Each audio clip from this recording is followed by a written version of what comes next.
زبردست social media activist ہیں. کیا کہیں گی صنم؟ ابھی آپ نے خان صاحب کا تو خطاب سنا, ان کی اسٹریٹجی تو چلیں آپ نے ابھی دیکھ لی, اس کو بھی آپ خیر اسیس کر کے بتائیے گا بعد ازاں. لیکن اس وقت چائنا میں کچھ بہت زبردست ہمارا ایک قافلہ ادھر پہ پہنچا ہوا ہے جو میرے آپ کے ٹیکس کے پیسے پہ پہنچا ہوا ہے. اس حوالے سے آپ کیا کہیں گی؟ پی ڈی ایم کی جو حکومت ہے, حکومتی اتحاد, ان کی موجودہ اسٹریٹجی کو آپ کس طرح سے دیکھتی ہیں اور کس طرف چیزیں جاتی ہوئی نظر آ رہی ہیں؟ ملیحہ, جو سارا لوگوں میں غصہ ہے نا وہ اسی چیز کا ہے کہ آپ عوام کو یہ بتا رہے ہیں کہ ہمارے پاس زہر کھانے کے پیسے نہیں ہیں, اور آپ کبھی جہاز بھرتے ہیں اور لندن چلے جاتے ہیں کہ جی ہماری بہت ضروری میٹنگ ہے وہاں پہ.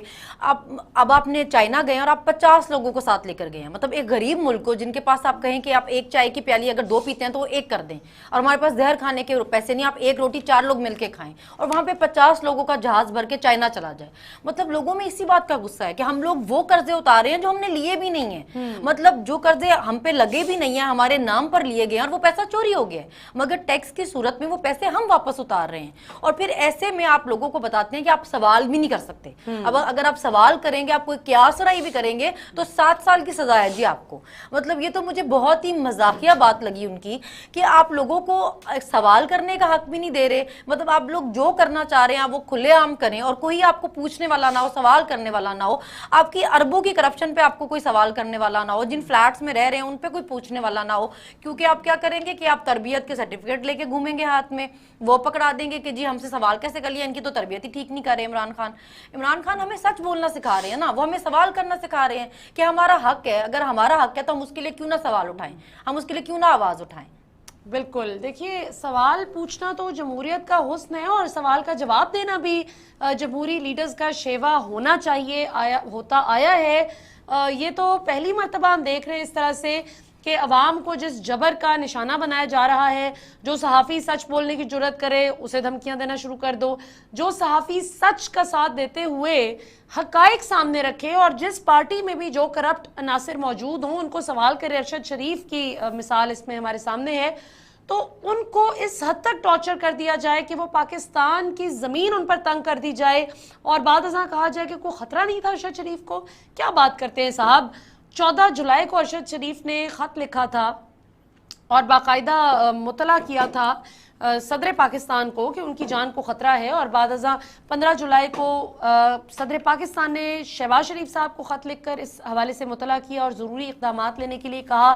اور پھر 5 اگست کو باقاعدہ ایک تھریٹ الرٹ جاری ہوتا ہے D I G counter terrorism department کی جانب سے, جو کہتے ہیں کہ ارشد شریف کی جان کو خطرہ ہے. اور پھر کچھ بڑے خطرناک گروپس کو بھی مینشن کیا جاتا ہے اس حوالے سے. ڈاکٹر شرین مزاری بھی فارمر فیڈرل منسٹر ہیں, وہ بھی اس حوالے سے مینشن کر چکی ہیں کہ ہیڈ منی لگی تھی, ارشد شریف صاحب کے سر کی قیمت لگی تھی, اور اس کے بعد ہم دیکھتے ہیں کہ بے دردی سے ان کو دیار غیر میں غریب الوطنی کی حالت میں قتل کر دیا جاتا ہے. تو عمران خان صاحب نے آج جہاں بڑا خوبصورت طریقے سے خراج تحسین پیش کیا ارشد شریف صاحب شہید کو, وہیں کل میرے انٹرویو میں خان صاحب نے شہید ارشد شریف صاحب کے اعزاز میں ایک نئی یونیورسٹی بنانے کا اعلان کیا ہے کہ انشاءاللہ اللہ تعالیٰ ان کو موقع دیں اور اگر وہ اقتدار میں آتے ہیں تو وہ ایک نئی بڑی یونیورسٹی بنائیں گے صحافت کے لیے, جس کا نام ہوگا ارشد شریف یونیورسٹی آف جرنلزم, تاکہ پاکستان کا ہر بچہ جان لے کہ ارشد شریف کون تھا, اس نے پاکستان کے لیے کیا کیا, اور صحافت پڑھنے والے ہر بچے کو پتا ہو کہ اس نے ارشد شریف بننا ہے, اس نے کوئی کمپرومائز نہیں کرنا باطل کے آگے. تو صنم آپ یہ بتائیں کہ ابھی جس طرح آپ صحافیوں کی بھی صورتحال دیکھ رہی ہیں کہ عمران خان کے دور میں بڑا شور مچتا تھا کہ جی ہمارے ساتھ بڑی زیادتی ہو رہی ہے, ہماری فیک نیوز کو کیوں کاؤنٹر کیا جا رہا ہے, کیوں چیک کیا جا رہا ہے, اور اس کو ہراسمنٹ کا نام دے دیا جاتا تھا. اور اس میں خیر کچھ خواتین نے بھی بڑا ایول رول پلے کیا معذرت کے ساتھ کہ عورت کارڈ بیچ میں لے آئیں اور اپنی فیک نیوز پکڑی گئی, یا اپنی کوئی آپ کی غلط پریکٹس پکڑی جائے تو آپ اس کو ہراسمنٹ کا نام دے دیں. اس سے جینوئن ہراسمنٹ کیسز بھی آبویسلی متاثر ہوتے ہیں.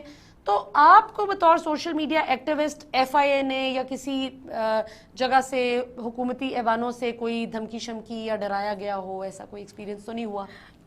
ملیہ, عمران خان کے دور میں تو ہر چیز پہ ہی پروپیگنڈا ہو جاتا تھا. کون سی ایسی چیز تھی, کون سا ایسا کارڈ تھا جو نہیں چلتا تھا, ان کے لیے تو مجھے ایسا لگتا ہے یہ لوگ تیار بیٹھے رہتے تھے, ان کے منہ سے کوئی ایک لفظ نکلے تو ہم اس پہ پروپیگنڈا کریں. بالکل. تو جہاں تک مجھے کرنے کی بات ہے, میرے خیال سے ابھی تک عورتوں کو کرنے کا ابھی رواج شروع نہیں ہوا ابھی تک, خالی صرف میرے خیال سے مردوں کو ہی اٹھانے کا ہو رہا ہے, پتہ نہیں ہمارا نمبر کب لگے گا. بہرحال ابھی تک تو ایسا کچھ ہوا نہیں ہے, اور ویسے بھی اگر آپ سچ بول رہے ہیں اور آپ نے کچھ غلط نہیں کیا تو آپ کو کسی چیز کا ڈر نہیں ہونا چاہیے. ہم کوئی پروپیگنڈا نہیں کر رہے, ہم کوئی قیاسرائیاں نہیں کر رہے, ہم ایک صرف سوال پوچھ رہے ہیں. اگر آپ کوئی شہری پریشان ہوگا تو جو اتھارٹیز ہوں گی وہ ان سے ہی سوال کرے گا نا. اب اگر آپ کہہ رہے ہیں, خود آ کے بیٹھ کے بتا رہے ہیں کہ جی ہماری مرضی کے بغیر کوئی ملک سے باہر نہیں جا سکتا تھا, تو پھر تو ہم آپ سے سوال کریں گے نا. تو سر اگر پھر آپ یہ بھی بتا کے جائیں ہمیں کہ اس پہ اتنی ایف آئی آر کس نے کرائی تھی. غداری کے مقدمے تو جو حکومت ہے اس کی مدیت کے بغیر ہو ہی نہیں سکتے.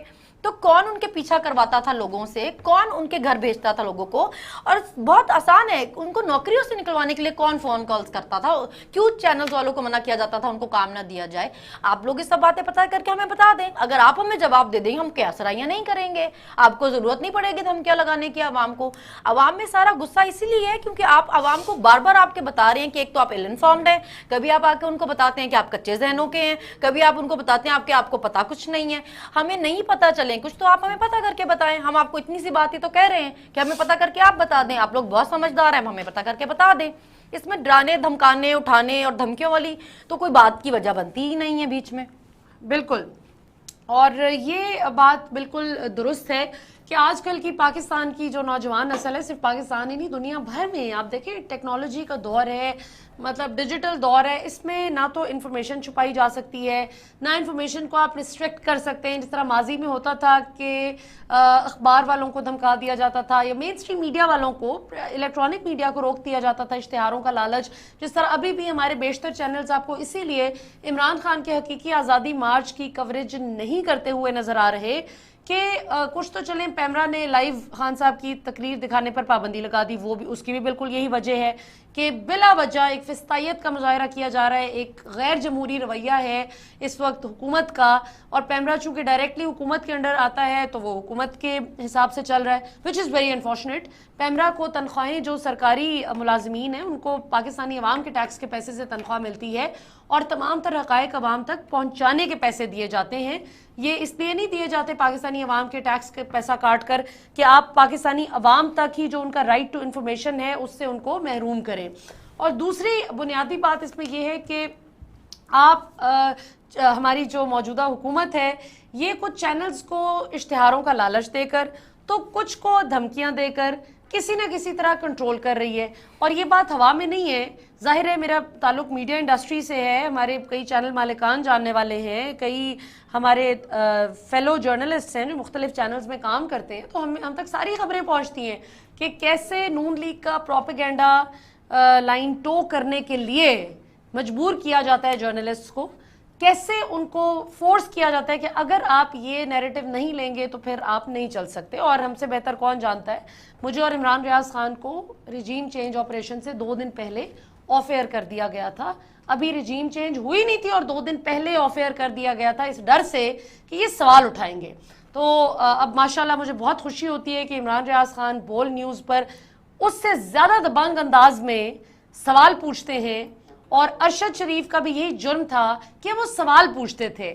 اور اب پاکستانی عوام اپنے ان صحافیوں کے ساتھ ڈٹ کر کھڑی ہے انشاءاللہ سیسا پلائی دیوار بن کر, کہ جو سوال پوچھنے کی جرت رکھتے ہیں اور جو باطل کے آگے جھکتے نہیں ہیں. اچھا یہ بتائیں صنم کہ اگر آپ ایک تقابلی جائزہ میں آپ کو لینے کے لیے کہوں بطور سوشل میڈیا ایکٹیوسٹ کہ عمران خان دور میں اور ابھی موجودہ دور میں آپ کوئی چیدہ اس کے علاوہ آزادی صحافت کے علاوہ 4-5 کوئی فرق بتائیں جو آپ نے محسوس کیے ہوں, تو وہ کیا ہوں گے؟ دیکھیے ابھی جو ہو رہا ہے ایسا تو کبھی بھی نہیں ہوا. اب جو ہو رہا ہے اس میں تو مطلب ہم حیران رہ گئے. جو 23-24 کو ہوا وہ ہم لوگوں نے سفر کیا کیونکہ ہمارے گھر میں بھی گھسے رات میں 2:30 بجے. تو یہ ہم نے چیزیں پہلے دیکھی ہی نہیں تھیں, ہمیں یہ چیزیں پتہ ہی نہیں تھیں. ابھی جس طرح لوگوں کو ٹارچر کیا جا رہا ہے, اٹھایا جا رہا ہے, یہ بھی پہلی دفعہ سننے میں ہی آ رہا ہے ہمارے. تو ہمیں تو اس سے پہلے یہ چیزیں نہیں پتہ تھی کیونکہ بیسکلی ہمیں پالیٹکس میں بھی اس سے پہلے انٹرسٹ نہیں تھا. ابھی جو ان لوگوں کو بہت گھبراہٹ ہے وہ اسی چیز کی ہے کہ یہ تو عورتیں بھی پالیٹکس میں انٹرسٹ لینے لگ گئی ہیں نا. تو یہ جو اب 2 خاندان ہیں صرف طرف یہ جو جن کی بادشاہت خطرے میں ہے 40 سال کی، ان کو گھبراہٹ ساری اسی چیز سے ہی ہے. اور ابھی جس طرح ہمیں عمران خان کے دور سے اس چیز کی عادت ہو گئی تھی، جیسے وہ کسی کو چائے بھی نہیں پوچھتے، مطلب ہماری میٹنگ بھی تھی وہاں پہ پانی پڑا ہوا تھا پیچھے ٹیبل پہ، جس نے پینا خود جا کے پی لو. ابھی جس طرح شاہ خرچیاں ہو رہی ہیں کہ آپ ایک غریب ملک ہوں اور آپ کی جو عیاشیاں چل رہی ہیں، آپ کی جو شاپنگز چل رہی ہیں اور آپ کے جو ٹورز چل رہے ہیں اور ختم ہی نہیں ہو رہے، مطلب 6 مہینے میں اس ملک کے لیے کوئی ایک کام نہیں ہوا، کوئی ایک چیز نہیں ہوئی جس کے لیے آپ لوگ 4 مارچ کر کے آئے تھے، کوئی ایک کام نہیں کر سکے آپ. اور آپ کیا کر رہے ہیں؟ آپ صرف ٹرپ پہ ٹرپ کر رہے ہیں، آپ ٹورز پہ ٹورز کر رہے ہیں اور 50 لوگوں کا کر رہے ہیں. پہلے ہم لوگوں کو یہ نہیں پتا تھا کہ ہمارے رائٹس کیا ہیں، جیسے ہمیں یہ نہیں پتا تھا کہ ہمارے ٹیکس کا پیسہ ہے، یہ جو سرکاری ملازمین ہیں ان کے ہمارے پیسوں سے ان کی تنخواہیں جاتی ہیں، سب سے ہمیں سوال کرنے کا نہیں پتا تھا. اب جیسے میں کل کامران شاہد کا سن رہی تھی، وہ کہہ رہے تھے کہ جی ان کی سوشل میڈیا ٹیم جو ہے یہ اپنے پیرنٹس سے بھی ایسے بات کرتے ہوں گے یا والدین سے بھی ایسا کرتے ہوں گے. تو والدین سے سوال کرنا کوئی گناہ نہیں ہے، کوئی ناجائز چیز نہیں ہے. بہت بار بہت چیزیں ہمیں بچے بتا دیتے ہیں کہ یہ ایسی نہیں، یہ ایسے ہوتا ہے. ہم بہت چیزیں بچوں سے سیکھتے ہیں، بہت چیزیں بچے ہم سے سیکھتے ہیں. اگر آپ یہ کہیں کہ جی میں کیونکہ بڑا ہوں اور مجھے کوئی کچھ نہیں بتا سکتا کیونکہ میں بہت بڑی چیئر پہ بیٹھا ہوا ہوں تو مجھے سب پتا ہے، تو آپ لوگوں کی آوازیں اس طرح نہیں دبا سکتے خود کو، لوگوں کو یہ بتا کے کہ تم لوگ چھوٹے ہو اور میں بہت بڑا ہوں. آپ کو سننا پڑے گا نا، لوگوں ہر کسی کا ایک اوپینین، آپ ان کو موقع دیں بات کرنے کا. یہ تو نہیں کہ آپ ان کو یہ کر کے کر دیں کہ تم ایل انفارمڈ ہو یا تم کچے ذہن ہو گے یا تم بیوقوف ہو یا چھوٹے ہو، مجھے بہت پتہ ہے. یا تو پھر ایکسپلین کریں آپ ہمیں، ہم تو ویٹ کر رہے ہیں آپ ایکسپلین کریں. بالکل. اور دیکھیں حضرت علی کرم اللہ وجہہ کا بہت خوبصورت وہ قول ہے نا کہ آپ اپنے بچوں کی تربیت اس حساب سے نہ کریں جیسے آپ کی گئی ہے، کیونکہ آپ کی تربیت آپ کے زمانے کے حساب سے کی گئی تھی اور آپ کے بچوں نے آنے والے دور میں جینا ہے جس کی تربیت آپ نے اس حساب سے کرنی ہے. تو یہ تو ویسے بھی وہ کیا ہے، آئی know that I know nothing, وہ والا کانسیپٹ ہونا چاہیے. اور یہ بل گیٹس کا بہت مشہور واقعہ ہے کہ جب ان سے کسی نے غالباً اسٹیو جابس سے کسی نے پوچھا تھا، اسٹیو جابس سے، کہ آپ کو آپ کی ٹیم بہت سے ینگ لوگوں پر مشتمل ہے، تو کبھی کیا ایسے ہوتا ہے کہ آپ کی ٹیم آپ کو کریکٹ کرے؟ انہوں نے کہا کہ کاش ایسا ہونا بند ہو. حالانکہ میں فاؤنڈر ہوں، میں نے کمپنی کو لانچ کیا، سب کچھ کیا، کانسیپٹ تو میرا تھا، لیکن میں نے جو ینگ لوگ رکھے ہیں ان کا ان کے جو آئیڈیاز ہیں، ان کی جو انوویشن کا لیول ہے، ان کی جو کریٹیوٹی کا لیول ہے، میں اس کو نہیں پہنچ سکتا. اور ہماری اتنی ملاقاتیں ہوتی ہیں، میٹنگز ہوتی ہیں ٹوائس اے ویک، کہ اس میں وہ بہت جگہوں پر مجھے کریکٹ کرتے ہیں. اور جس دن میرے لوگوں نے مجھے کریکٹ کرنا چھوڑ دیا، میری تصحیح کرنا چھوڑ دی، مجھے صحیح مشورے دینے اور صحیح انپٹ دینی چھوڑ دی، اس دن میری کمپنی ختم ہو جائے گی. تو یہ وہ بات ہے کہ جو ہمارے بڑوں کو بھی اب ریئلائز کرنا پڑے گا. بچوں کو جہاں یہ ریئلائز کرنے کی ضرورت ہے، چاہے وہ کوئی بھی بچہ ہو، وہ گھر میں بات کرے، اسکول میں کرے، باہر کسی جگہ پر کرے، سوشل میڈیا پر کرے، کہ اس کو ادب کا، تمیز کا دامن نہیں چھوڑنا. وہیں پر بڑوں کو بھی اب بچوں کو ذرا یہ سپیس دینی پڑے گی کہ اب نئے دور کے تقاضے ہیں. آپ دیکھیں فون کے جو نئے ماڈلز آتے ہیں وہ کیا سے کیا انوویشن ہو گئی، ہماری انوویشن میں بھی انوویشن ہو رہی ہے، ہمیں نہیں پتا ہوتی چیزیں بہت ساری. ایگزیکٹلی. تو آپ دیکھیں کہ چھوٹے چھوٹے بچے ہیں اور آپ دیکھیں کہ جو 80s میں پیدا ہونے والے لوگ ہیں وہ 90s میں پیدا ہونے والے لوگوں کی نسبتاً کم انفارمڈ ہے. 90s میں پیدا ہونے والے لوگوں کی نسبت 2000 والے جو ملینیلز ہیں ان کو زیادہ چیزوں کو پتہ ہے. اور ابھی تو حد ہو گئی ہے ماشاءاللہ کہ ابھی تو 5-6 سال کا جو بچہ ہے وہ ساروں سے ہی آگے نکل گیا ہے. تو اس لیے بجائے اس کے کہ اس بات پر کوڑھا جائے یا ناراض ہوا جائے کہ بچے کیوں اب انوالو ہو رہے ہیں سیاست میں، یا بچوں کو کیا اس سے فرق پڑے کہ پاکستان میں کیا ہو رہا ہے، ماضی میں جو ہوتا تھا وہ اب چیزیں obviously چینج ہو رہی ہیں. اب ناظرین آپ کو فیصل آباد لیے چلتے ہیں جہاں پر اسد عمر گفتگو کر رہے ہیں. جب پاکستان پہنچے تو سانس لیا تو ایسے لگتا تھا کہ آزادی کی سانس ہی الگ ہے، ایک ہوا ہی الگ ہے. لیکن بدقسمتی سے اس کے بعد اس ملک کے اندر جیسے حالات رہے تو یہ ملک کے لوگ حقیقی طور پر آزاد نہیں ہوئے. اس ملک کے فیصلے، اس کی عوام کے فیصلے یا بیرونی آقا کرتے رہے یا بند کمروں کے اندر بیٹھ کر ڈیلیں کر کر فیصلے ہوتے رہے. اور یہی وجہ ہے کہ پاکستان کے ساتھ جو